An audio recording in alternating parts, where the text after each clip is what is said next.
Good evening, dear listener. I'm glad you are here. Settle in as comfortably as you can. Let your shoulders soften. Let your breath grow a little slower. And allow the day to move gently away from you.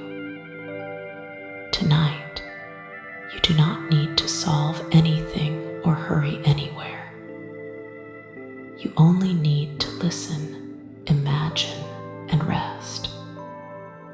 May this quiet story keep you company like a small, warm light in the dark. May it help you feel safe, peaceful, and ready to drift towards sleep at your own unhurried pace. By the time you find the path, evening has already deepened into that calm autumn hour when the world seems to lower its voice. The forest is not dark yet, not fully. A pale amber glow still lingers behind the bare black branches, and the last of the daylight rests in the west like a memory of gold. Dry wind moves through the trees in long, steady breaths, carrying with it the rustle of leaves that have already fallen and settled, leaves curled at the edges and light enough to skip over the earth like paper. The sound follows you as you walk, never loud, only whispering around your boots and along the roots that lift the path here and there. You have been traveling since afternoon, though now it hardly matters from where. In the evening, distances become kind. Roads that seemed uncertain in daylight grow simpler under the first stars. You feel tired, but not in a hard way. It is the gentle kind of tiredness that comes after walking long enough for thoughts to untangle and become soft. Your body is cool from the wind, and your hands are a little stiff. But inside, there is a quiet gratitude, as though the day, with all its small efforts, has brought you exactly where you are meant to be.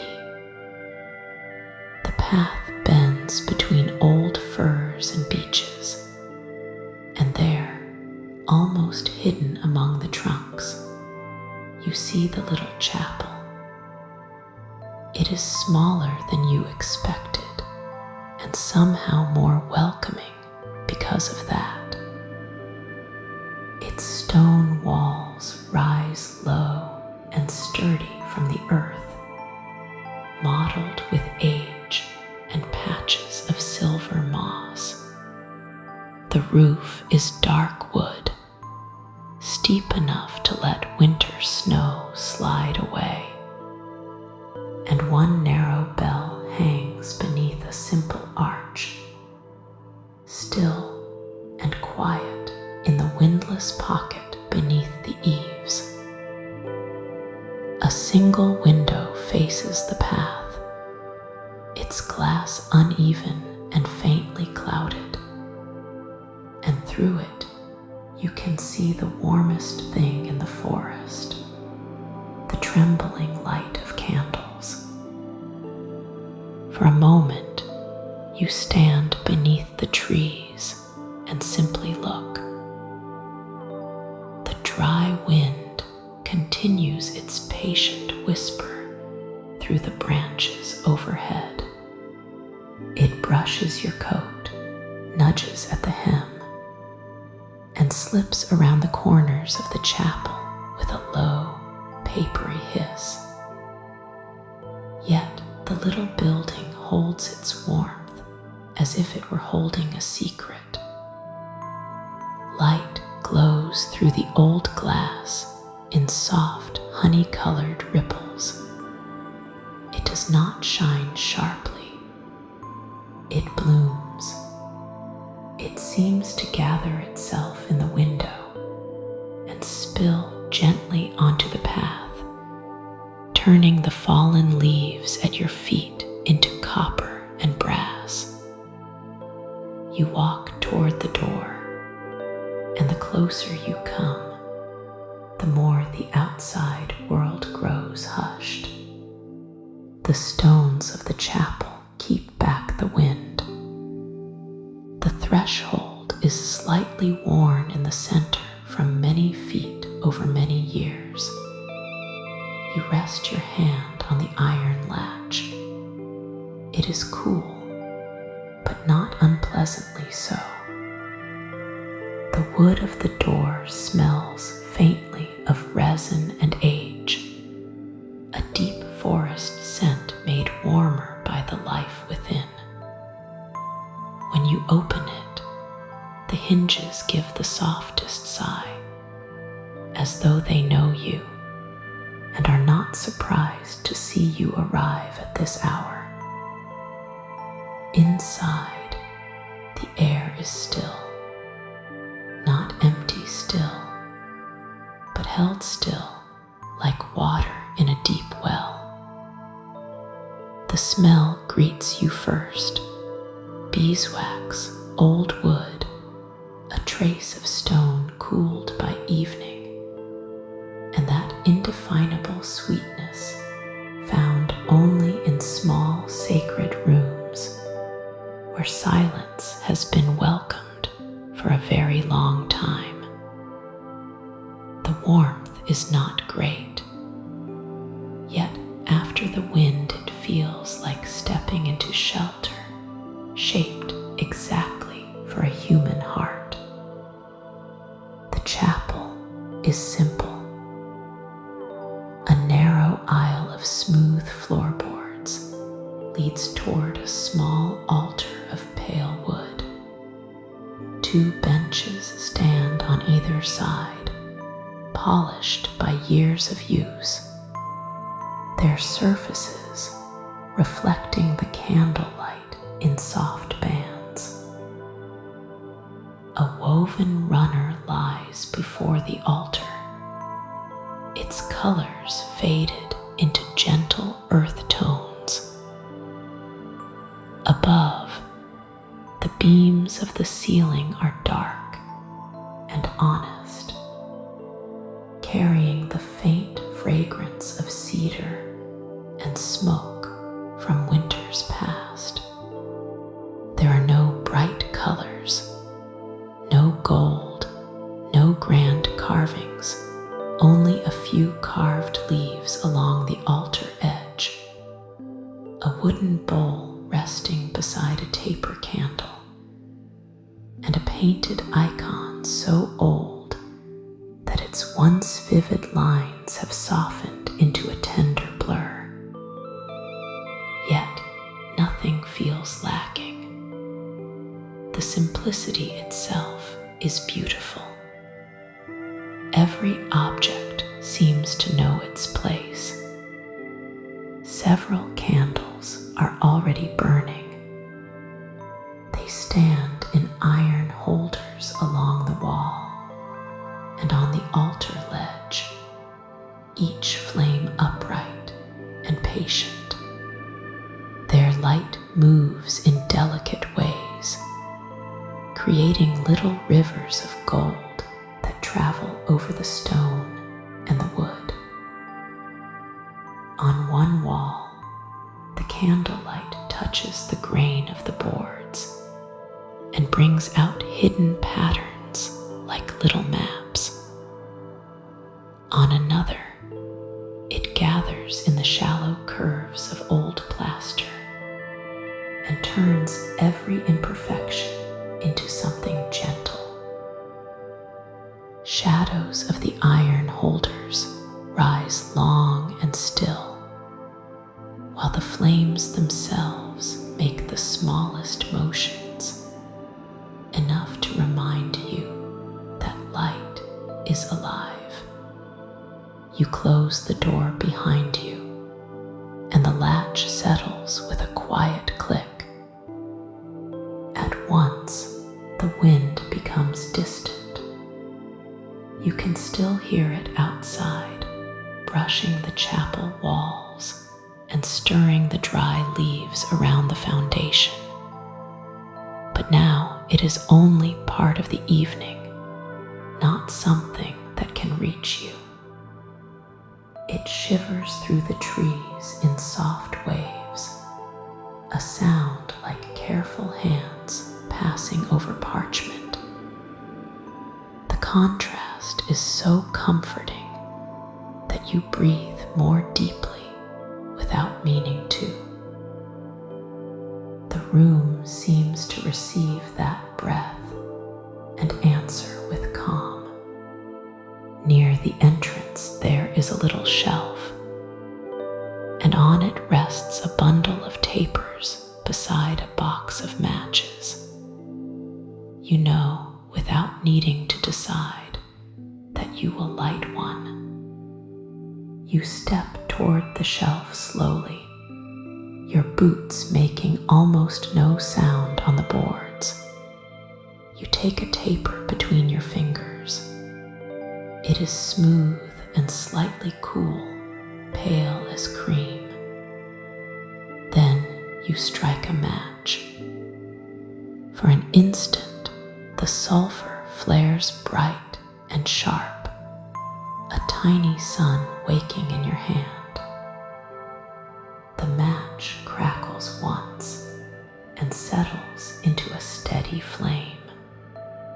Tilt it to the taper, and the wick darkens, drinks in the fire, and then blooms into light of its own. There is something about this small act that always feels larger than itself. You carry the candle carefully toward the altar, watching the flame lean and recover with each measured step. The wax begins to soften, releasing a warm, faintly sweet scent. When you place the taper among the others, its light joins theirs at once, as if it has always belonged.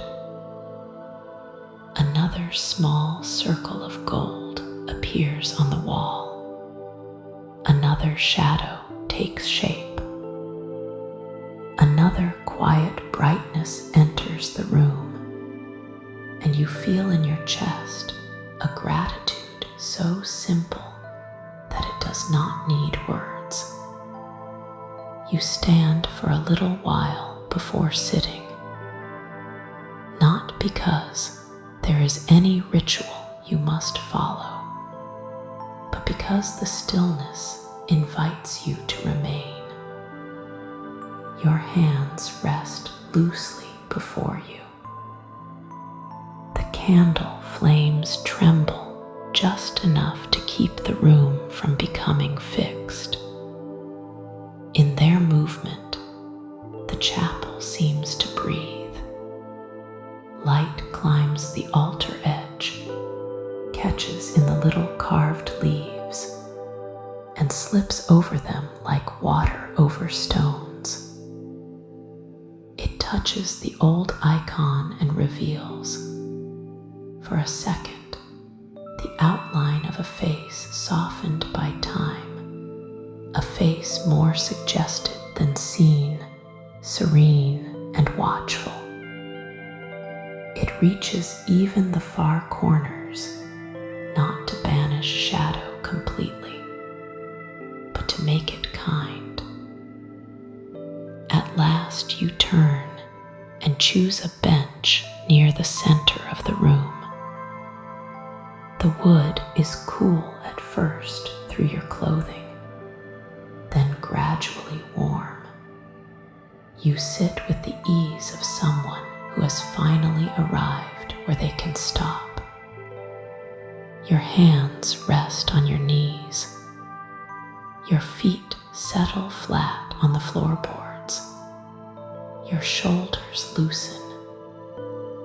The gentle tiredness that followed you through the forest begins to melt into comfort. Outside, the wind continues to move through the leaves in dry, rustling patterns. But inside, there is only candlelight, wax, timber, stone, and your own slow breathing. You listen.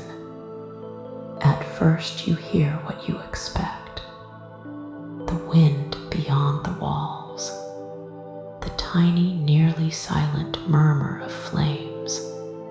The faintest creak in the beams as the evening cools.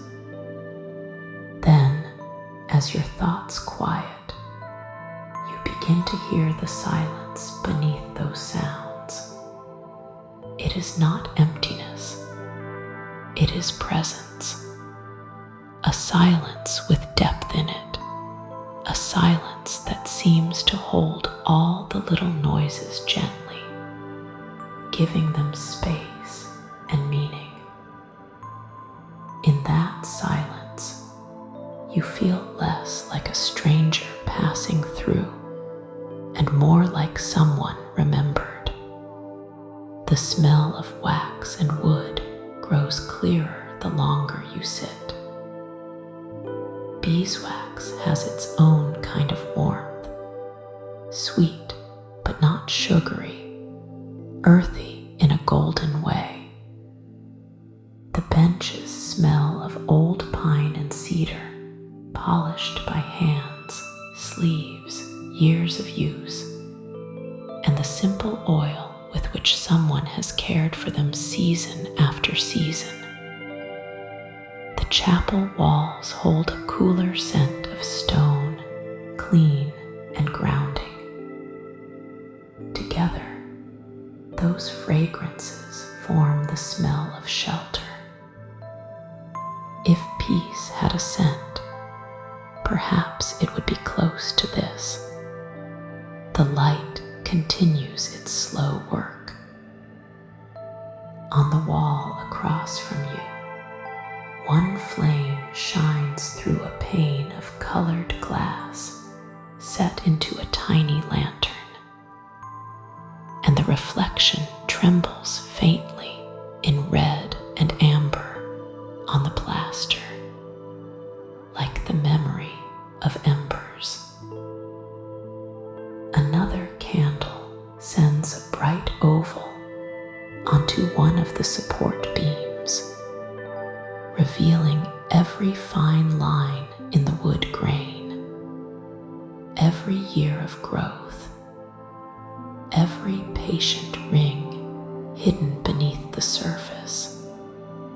Near the door, a low holder casts a pattern like small arches, so that the wall looks, for a moment, as if another chapel exists inside this one, made only of light. Nothing here is dramatic. Everything is soft. The room does not demand your attention. It invites it. You become aware, little by little, of how safe you feel. It is there in the thick walls, in the roof above you, in the door firmly closed against the wind. It is there in the smallness of the room, where every corner can be seen and every object understood. It is there in the age of the place, the sense that many evenings have passed here before this one, and that all of them were met with the same quiet faithfulness. The candle lit, the bench waiting, the silence received. Outside is the wide forest,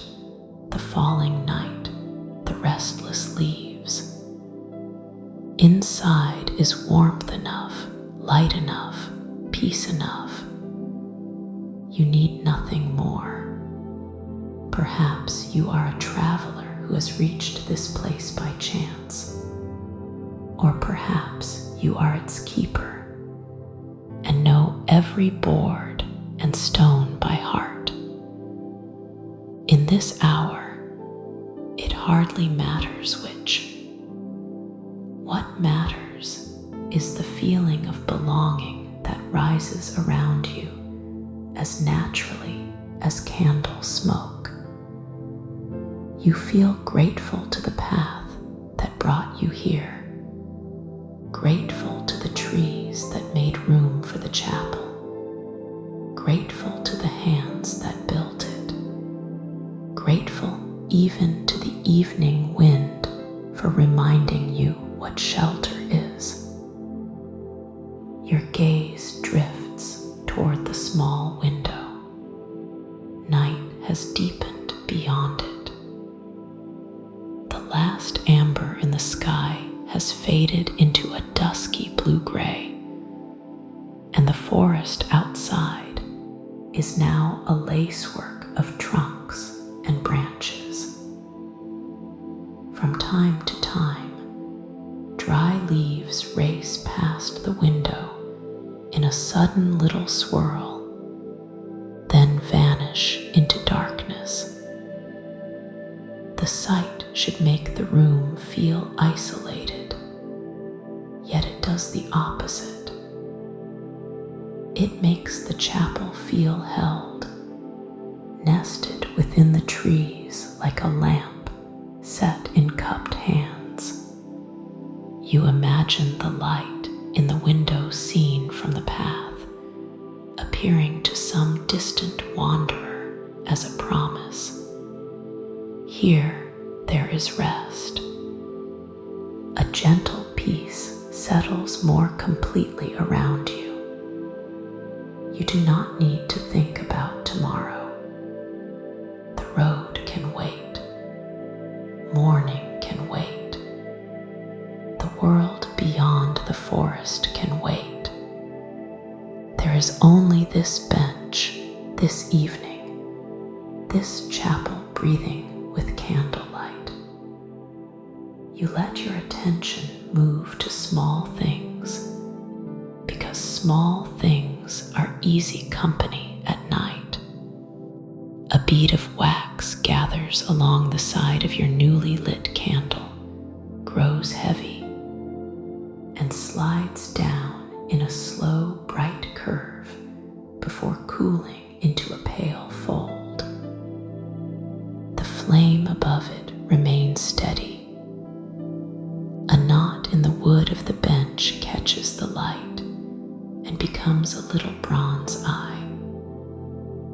One of the beams overhead bears a faint carved mark, perhaps a leaf, perhaps a star, worn soft by time until it is almost both. Somewhere outside, a branch taps lightly once against the outer wall, then falls still. You listen to that too, and it does not trouble you. It only reminds you how gentle this refuge is. The wind can move where it pleases through the forest, carrying the dry voices of leaves over roots and stones. But here inside the sounds arrive softened, translated into something companionable. The chapel does not resist the night. It simply glows within it. Your hands have grown warm. Your breathing has become deeper and quieter. There is a pleasant heaviness in your limbs now, the kind that invites rest rather than sleep all at once. If you close your eyes for a moment, the candlelight remains behind your eyelids.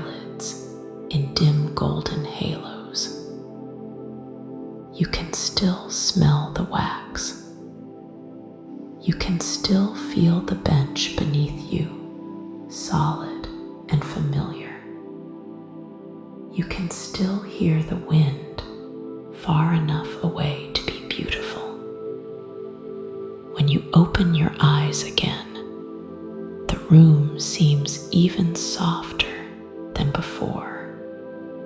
The flames have lowered slightly, becoming rounder at the top, and their light is more intimate now, closer to the walls. It gathers along the edges of the altar cloth and makes the woven threads gleam. It climbs the side of the wooden bowl and rests there like liquid gold. It pools along the floorboards in narrow stripes between the bench legs. If there is any mystery in the room, it is a comforting one, the kind that does not hide things from you, but gently suggests that the world is larger and kinder than it often appears by day. You think, perhaps, of all the evenings this little chapel has seen. Autumn evenings such as this one, with the dry wind combing through the branches and the leaves skittering over the earth. Winter evenings when snow pressed against the door and the whole forest fell silent under white. Spring evenings full of rain and thawing soil. Summer evenings scented with pine and warm grass. Through all of them, someone must have opened the door, lit a candle, sat on a bench, and allowed the silence to gather. You are one quiet figure in a long line of quiet figures. The thought does not make you feel small. It makes you feel included. There is gratitude in that inclusion. You do not have to earn the peace of this place. You only have to receive it. The chapel asks nothing difficult of you. It offers a room, a bench, a little light, and the chance to be still. You realize how rare and precious such simple gifts are. You let yourself feel thankful without trying to explain why. Thankful for dryness after wind. Thankful for walls after open paths. Thankful for flame after dusk. Thankful for wood, wax, and shelter. Thankful that evening can be so gentle. Your attention returns to the candle you lit. Its flame is modest among the others, yet clearly itself. It stands straight, a tiny clear point surrounded by a soft golden body.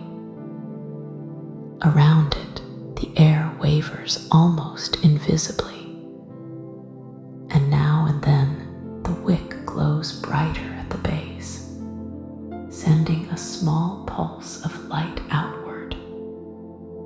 You watch it and feel that strange, familiar comfort of seeing something so small and so steady continue simply by being what it is.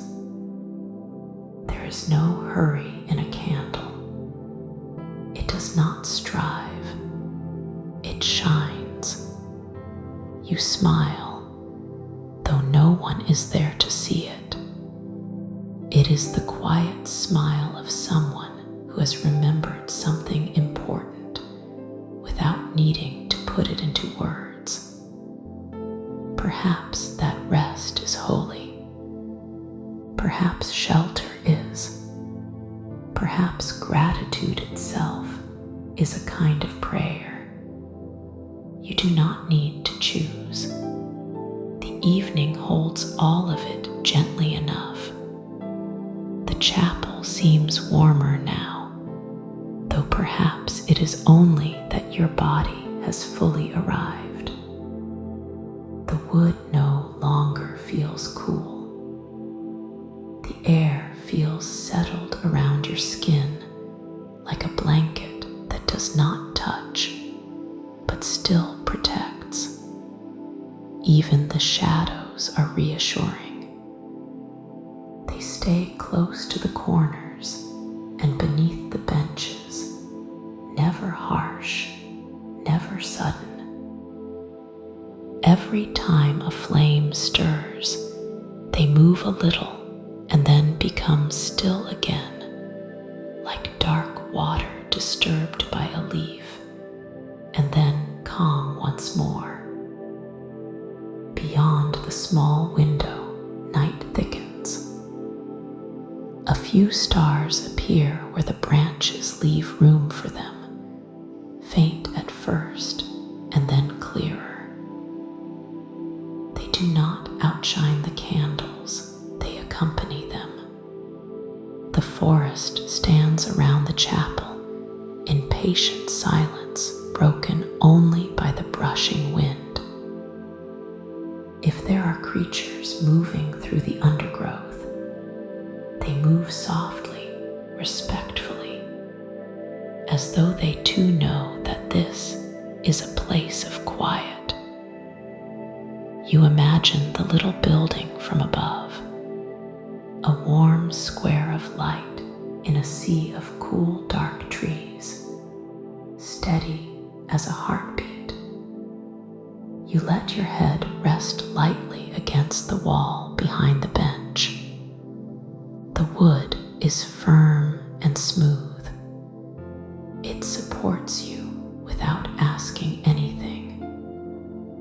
You close your eyes again and listen.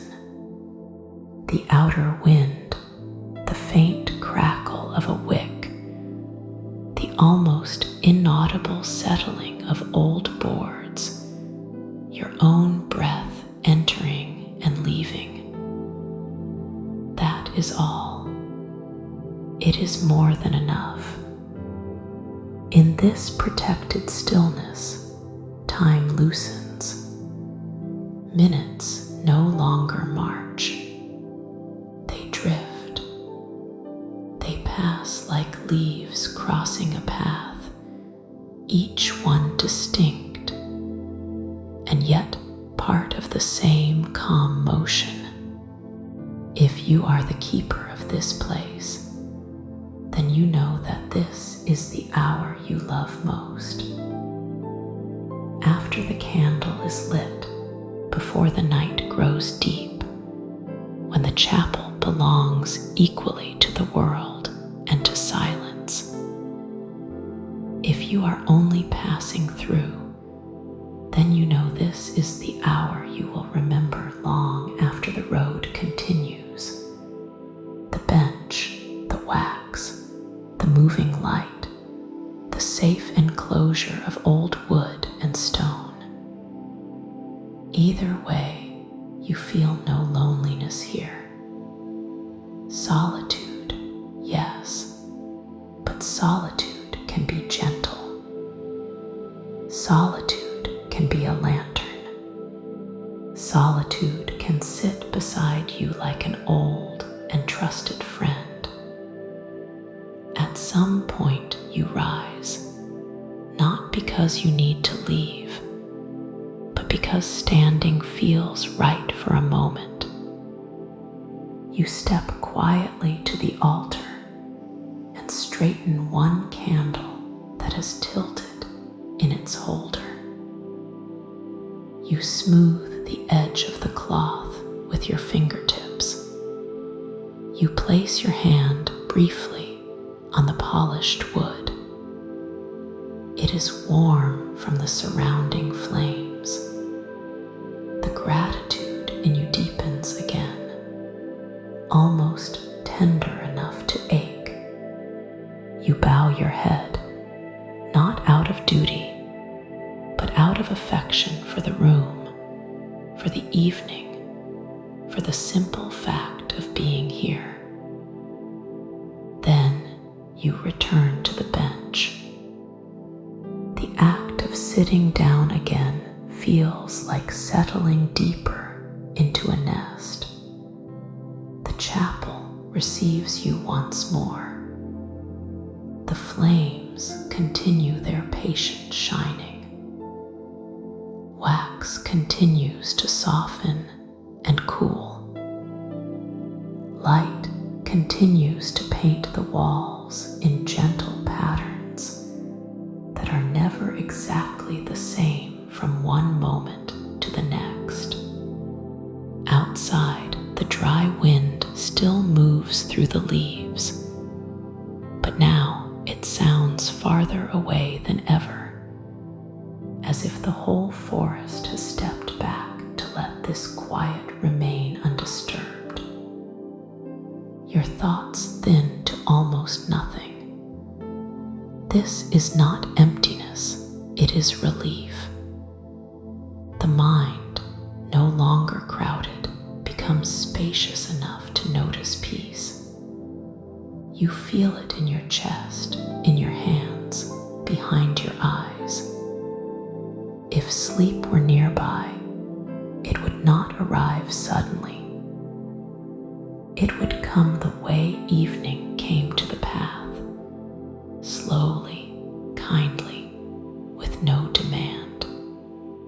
The chapel seems to know this.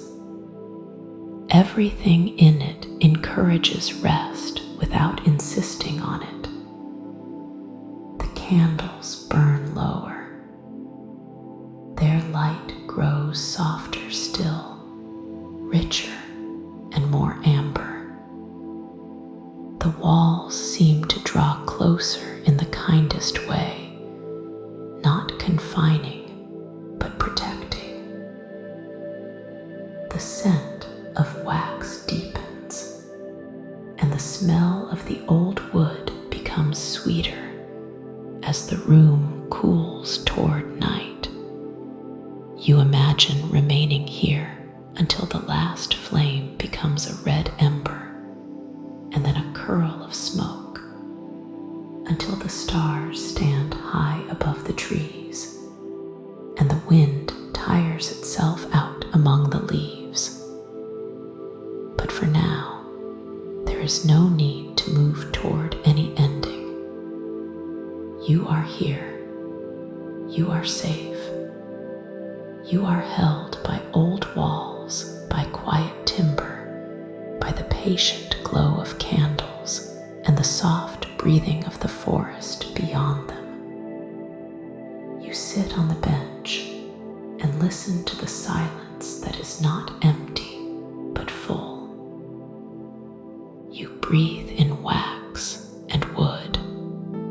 You watch the light slip along the walls and the altar and the floorboards, turning simple things beautiful. You feel the evening around you like a calm hand resting lightly at your back. And in that small chapel, in that autumn night, with the wind whispering outside and the candles shining within, gratitude becomes the gentlest warmth of all. So you remain a little longer, doing nothing more than being present in the sheltering hush. The dry wind goes on through the trees. The leaves answer in soft rustles. The flames keep their golden watch. And you, traveler or keeper, rest in the middle of that stillness with a quiet heart, as if the whole forest has made a clearing just for peace, just for light, just for you.